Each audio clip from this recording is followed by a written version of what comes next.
अस्सलामुअलैकुम दोस्तों, कैसे हैं आप सब? ठीक ठाक है, खैरियत से? मैं एक बार फिर आपकी खिदमत में हाजिर अपने YouTube channel golden time with Farhad Khan के साथ। अच्छा, कल इस वीडियो में मैं आपसे बात कर रहा था पैर के एंकल ज्वाइंट की, जो एक राइट साइड पे और एक लेफ्ट साइड पे। उसको मैंने आपको बताया था कि एंकल पे आपको टिश्यूज भी डैमेज हो जाते हैं, उसके फिर किस किस्म के कलर होते हैं जिसको पोष पटना कहते हैं। साथ में मैंने आपको बताया था हेयर लाइन फ्रैक्चर हो जाता है। साथ में मैंने आपको बताया था कि मोच आ जाती है, जो मेडिकल में है, जिसका कोई कॉन्सेप्ट नहीं है, लेकिन वो चीज हकीकत है और उसे माना भी जाता है। फिर मैंने आपको बताया था कि आपके पैर ट्विस्ट होने की वजह से आपके ज्वाइंट में स्पेस भी आ जाता है। अब उसमें क्या एहतियात होती है वो मैंने आपको बताया था कि वो एक किसी टोटके से खत्म नहीं हो सकता। वो आपके लिए उसमें प्रॉपर ट्रीटमेंट की जरूरत होती है, और उस ट्रीटमेंट के लिए आप मुझसे बिल्कुल कंसल्ट कर सकते हैं, जिसका मैंने आपको कहा था कि वो एक मेरे इलाज का सबसे छोटा केस है, कोई इतना मसला नहीं है। अच्छा, आज जरा मैं उन लोगों से मुखातिब हूँ जिनके पैर में जब हेयर लाइन फ्रैक्चर होता है और उनके ज्वाइंट में गैप आ जाता है, और वो किसी किस्म के कोई हर्बल इलाज को अगर नहीं मानते हैं, वो मेडिकल से रुजू करते हैं। मेडिकल में क्या होता है? मेडिकल में वो आपको प्लास्टर करते हैं। अच्छा, प्लास्टर जब आपको किया जाता है तो नो डाउट कि आपका पेन भी खत्म हो जाता है, आपको काफी फर्क भी आता है। लेकिन आप ये नहीं सोचते कि जब प्लास्टर खुलने के बाद, वीक्स के बाद, आपको जब चलने की जरूरत पड़ती है, आपको पैर बेंडिंग की जरूरत पड़ती है, पैर को मूव करने की जरूरत पड़ती है, तो आपका पैर मूव क्यों नहीं होता? वो आपका पैर लॉक हो जाता है, क्योंकि प्लास्टर आपके ज्वाइंट और साथ में आपके मसल्स को इतना लॉक कर देता है कि जब वो आपकी बेंडिंग पोजीशन होनी चाहिए वो होती नहीं है।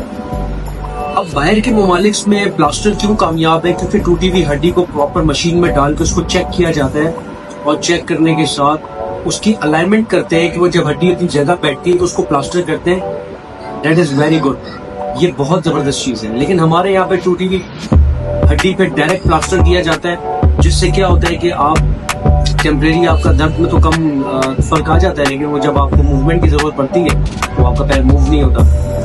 तो मैंने बहुत से ऐसे केसेस देखे हैं, छोटे छोटे बच्चे आते हैं मेरे पास, क्या होता है जी, हाथ लॉक हो गया है, आपका कलाई का जोड़ लॉक हो गया है, आपके पैर का एंकल लॉक हो गया है। अगर आपका घुटना फॉर एग्जांपल फ्रैक्चर हो गया तो वो पैर पे प्लास्टर बांध के, घुटने पे प्लास्टर बांध के इसको लॉक कर देते हैं। प्लास्टर इतनी आसानी से ना करें, और ये जरूरी नहीं है कि यार कोई भी जो भी आपको कह रहा है जी मैं इंशाल्लाह आपको ठीक कर दूंगा, गारंटी है मेरी, ये बोल के इस तरह सब पैसे बनाने का तरीका है। आप इस वक्त एक सही मॉलेज से ताल्लुक रखना, मॉलेज का मिलना इस वक्त बहुत मुश्किल काम है, लेकिन अगर मिल जाए तो किसी गनीमत से कम नहीं है, क्योंकि इसमें सबसे पहले सारा काम आता है शिफा का। और शिफा तब होती है जब अपने काम में आप सिंसियर होते हैं, अपने काम में जब आप सच बोलते हैं, तो शिफा तब मिलती है। ऐसे तो कोई भी जादूगर नहीं है कि एक पैनाडोल भी आपने लेनी है और उसमें अगर शिफा नहीं है तो आप क्या काम करेगी? नहीं काम कर सकती आप। तो प्लास्टर के बारे में मैं आपको कह रहा था कि फौरन किसी की भी बातों में आकर अपनी बोन्स पे प्लास्टर ना करवाएं। एक सिनेरियो वो होता है जिसमें हड्डी चूर हो जाती है, हड्डी के टुकड़े टुकड़े हो जाते हैं, तो वो ऑपरेट सर्जरी के बगैर उसका कोई ऑप्शन नहीं है, और प्लास्टर के अलावा कोई ऑप्शन नहीं है। लेकिन कुछ मामलात ऐसे होते हैं जिसमें प्लास्टर आपका नहीं चलता, आपको उसके लिए जबरदस्त कंसल्टेंट की जरूरत होगी, और आपको मेरे होते हुए किसी के पास जाने की जरूरत नहीं है। आप मुझे किसी भी हवाले से कांटेक्ट कर सकते हैं, जैसे कि मैंने आपको शुरू में ही कह दिया था। और जब आप मुझसे कांटेक्ट करेंगे तो मैं आपको बताऊंगा कि वो आपका joint ankle without plaster, without operate आपका कैसे ठीक होगा, और कोई झटका नहीं, कोई कैरोप्रैक्टर नहीं।